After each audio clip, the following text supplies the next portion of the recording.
Sahabat autobiografi bukan tokoh, orang biasa juga punya cerita, berani hidup, berani berjuang. Jangan kerja kau mengeluh terus. Sahabat-sahabat sekalian, tahun 1987 adalah awal petualangan saya berada di kota Palangkaraya. Setelah lulus dan dinyatakan diterima, maka saya dan teman-teman saya sepakat untuk mencari tempat kos sendiri-sendiri. Karena apa? Karena kami memiliki tempat kuliah yang berbeda-beda dan tempat kos kami yang lama itu cukup jauh dari kampus. Dan akhirnya saya bisa kos di Jalan Patimura di daerah Tunjung Nyahu, tidak jauh dari Gereja Pangarinah. Pada waktu itu, sahabat-sahabat autobiografi bukan tokoh, barak yang saya sewa itu terdiri dari 4 pintu, atap seng, dinding papan, dan itu tidak ada plafonnya, sehingga ketika hari panas, siang hari itu sangat panas sekali ya. Kemudian sumurnya adalah sumur pompa tangan.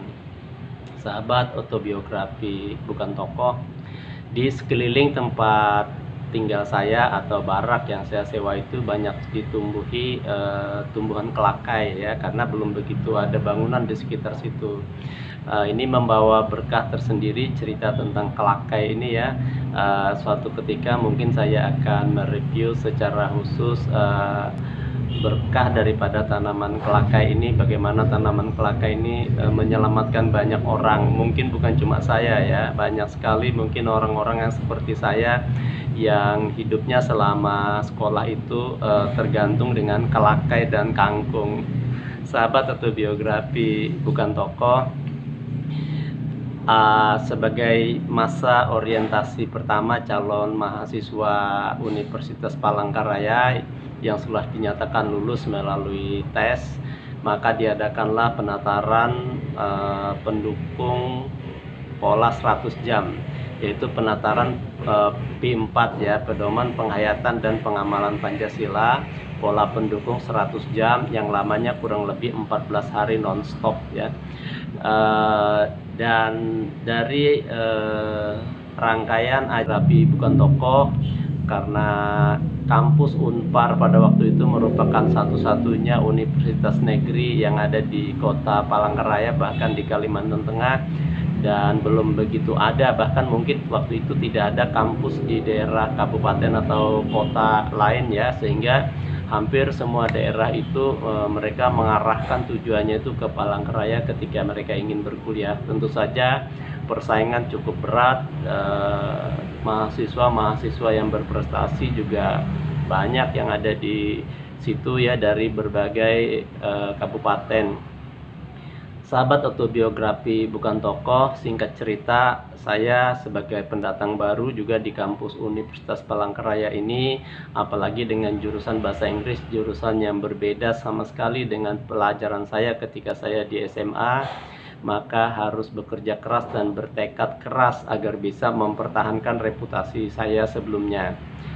Dan hasilnya setelah diumumkan pada acara penutupan dalam sebuah upacara di lapangan sepak bola Universitas Palangkaraya, itu diadakan upacara penutupan penataran P4.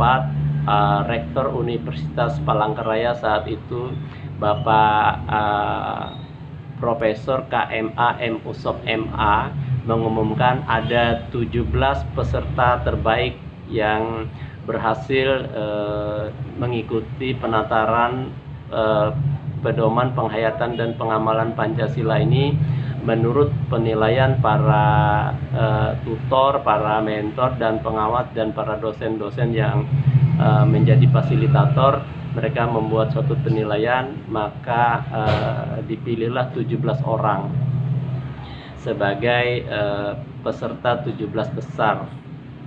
Dan puji Tuhan, sahabat-sahabat autobiografi bukan tokoh, saya masuk dalam urutan 17 besar tersebut, dan nama saya juga diumumkan oleh rektor sebagai salah satu peserta terbaik dalam penataran P4 pola pendukung 100 jam itu. Ini merupakan awal yang sangat menggembirakan bagi saya dan menambah semangat saya. Berarti saya bisa berprestasi dengan baik dengan di universitas seperti tradisi-tradisi sebelumnya.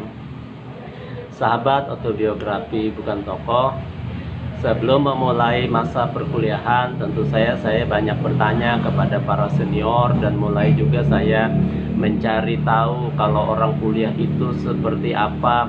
Terus kalau biasanya di jurusan saya, di jurusan bahasa Inggris ini rata-rata mahasiswa kuliah berapa lama untuk menyelesaikan S1-nya, jika terlambat apa saja kendalanya, kemudian di mana letak kendala tersebut. Nah, saya mulai mencari tahu. Oleh karena itu, sahabat autobiografi bukan tokoh, di awal-awal perkuliahan itu mungkin saya tidak memiliki personality development yang cukup memadai ya untuk bisa menjadi seorang mahasiswa yang bisa diterima oleh semua kalangan, karena saya lebih fokus kepada diri saya sendiri, sehingga terkadang berteman itu saya kenal orang tetapi saya tidak mengenalnya secara dekat, dalam artian banyak teman-teman yang menganggap saya mungkin orangnya agak angkuh, egois, atau ego, atau sombong, atau apalah. Tetapi sebenarnya bukan itu, karena saya mau berfokus, karena saya sadar bahwa ini yang membiayai saya tidak ada, saya harus berdikari. Kalau dari orang tua itu kalau lagi ada akan ada, kalau tidak ada ya kita juga tidak tahu mau bagaimana. Oleh karena itu saya lebih banyak berfokus pada hal-hal yang berhubungan dengan prestasi akademik ketimbang hal-hal yang berhubungan dengan kegiatan-kegiatan lain. Sahabat autobiografi bukan tokoh, dari wawancara, dari perbincangan dengan para senior dan lain-lain, dan saya membaca dengan baik buku silabus yang dibagikan ketika mendaftar di Universitas Palangkaraya itu, bahwa seorang mahasiswa S1 harus menyelesaikan pendidikannya dalam tempo 4 tahun ya. Karena itu saya berpikir kalau ada mahasiswa-mahasiswa yang baru selesai di jurusan bahasa Inggris ini 4,5 tahun, 5 tahun, bahkan 6 tahun, saya mau tahu kendalanya agar saya tidak mengalami hal yang serupa. Nanti di episode-episode berikutnya akan saya bahas hal-hal yang berhubungan dengan hal ini, sahabat autobiografi bukan tokoh. Sahabat autobiografi bukan tokoh, karena saya menyadari kekurangan saya, maka maksudnya saya menyadari kekurangan saya dan latar belakang SMA saya adalah ilmu-ilmu eksakta atau A2. Sementara sekarang saya harus belajar bahasa Inggris, meskipun di SLTA itu saya cukup menonjol untuk pelajaran bahasa Inggris, tapi ternyata setelah masuk di jurusan bahasa Inggris maka mampu berbicara semata itu tidak cukup, karena ternyata di jurusan bahasa Inggris yang ada di Universitas Palangkaraya ini adalah termasuk dalam Fakultas Keguruan dan Ilmu Pendidikan, sehingga di sana diajarkan bukan hanya terampil berbahasanya tetapi mempelajari bahasa Inggris sebagai ilmu.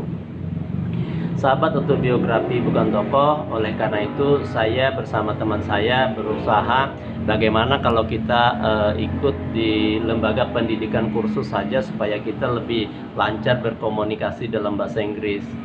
Dan dari teman-teman yang ada itu mereka sepakat dan akhirnya kami mendaftar di lembaga kursus pribadi ya, yang bernama Mario English Course ya. Mario English Course itu masih di rumah ya, itu pemiliknya namanya Bapak Dr. Andes M. Sukri B.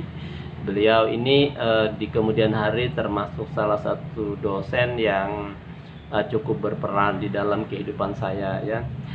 Sahabat autobiografi bukan tokoh, setelah ikut di tempat beliau itu kursus mulai dari level dasar, menengah sampai lanjutan, dan akhirnya di kelas advance itu dari sekian puluh orang yang mendaftar itu sisa kami bertiga.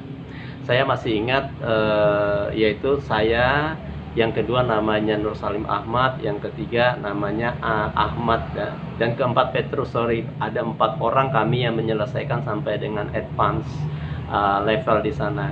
Dan akhirnya saya merupakan mahasiswa khusus bahasa Inggris Mario yang ada di Kota Palangkaraya itu dengan register kelulusan di advance level itu adalah 0001. Jadi saya adalah murid kursus pertama dengan nomor registrasi 0001 yang menyelesaikan dari tingkat dasar sampai tingkat advance di Mario English Course Palangkaraya. Sahabat autobiografi bukan tokoh, karena kondisi dunia kampus tentu sangat berbeda dengan ketika di SLTA.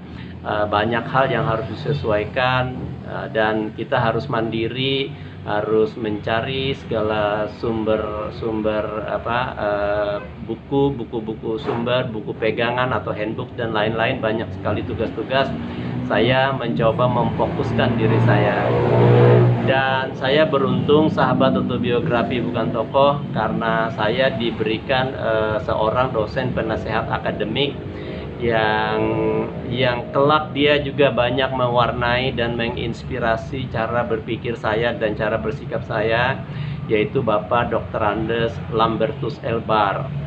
Bapak Dr. Andes Lambertus Elbar ini, beliau adalah seorang dosen di jurusan bahasa Inggris, tetapi dia juga menjadi anggota Dewan Perwakilan Rakyat atau DPRD. Mungkin pada waktu itu orang boleh ya rangkap jabatan, dan dia berada di Komisi 4 kalau tidak keliru ya, saya lupa juga.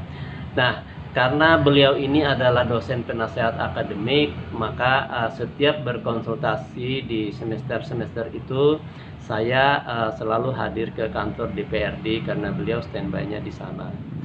Sahabat autobiografi bukan tokoh, semester pertama ini penuh dengan hal-hal baru bagi saya ya, dimana kita harus tahu nama dosen pengajar mata kuliah, dosen penasehat akademik kita, bagaimana berkonsultasi, dan juga kita membutuhkan banyak sekali kemandirian ya. Yang dari perbincangan saya dengan kakak-kakak senior saya, ternyata di jurusan bahasa Inggris ini banyak mata kuliah yang sifatnya berjenjang. Berjenjang itu misalnya seperti ini, semester pertama ditawarkan listening 1, kemudian semester kedua listening 2, semester ketiga listening 3, dan atau 1 sama 3. Jadi antara ganjil dan genapnya itu, sehingga ketika semester 1 kita tidak lulus listening 1, maka pada semester depan penawarannya listening 2 kita tidak bisa mengambil mata kuliah itu. Kita harus menunggu semester berikutnya sampai ada penawaran. Nah, dari pengamatan saya ternyata di situ ada writing misalnya. Writing itu writing 1, 2, 3, 4 sampai 5. Kemudian reading juga demikian, reading 1, reading 2, reading 3, reading 4. Listening 1, listening 2, listening 3. Kemudian speaking juga ada speaking 1, speaking 2, speaking 3, dan seterusnya. Nah, sahabat-sahabat autobiografi bukan tokoh, untuk mata kuliah yang bersyarat ini saya dapat mengambil kesimpulan, nah ini sangat berbahaya buat saya kalau saya tidak serius, karena ketika misalnya penawaran speaking 1 saya tidak lulus, sementara semester depan ditawarkan speaking 2 dan speaking 1 tidak ditawarkan, berarti saya harus semester berikutnya baru bisa mengambil speaking 3. Nah, trik inilah yang saya pakai, saya analisa bahwa saya harus fokus dan berkonsentrasi untuk mata kuliah yang sifatnya berjenjang ini.